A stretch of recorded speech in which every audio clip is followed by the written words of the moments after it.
সংক্রান্তির দিন সকাল সকাল ঘুম থেকে উঠে মার সাথে চলে গেলাম পুজো দিতে। আর পুজো দিতে গিয়েছিলাম 12 ভূত মন্দিরে।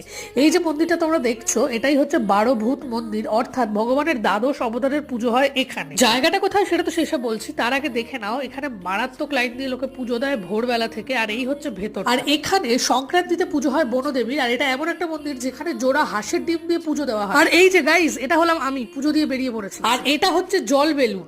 এখানে পুজো উপলক্ষে টানা 10 দিন ব্যাপী হয় একটা মেলা, যেটাকে বলে 12 ভূতের মেলা।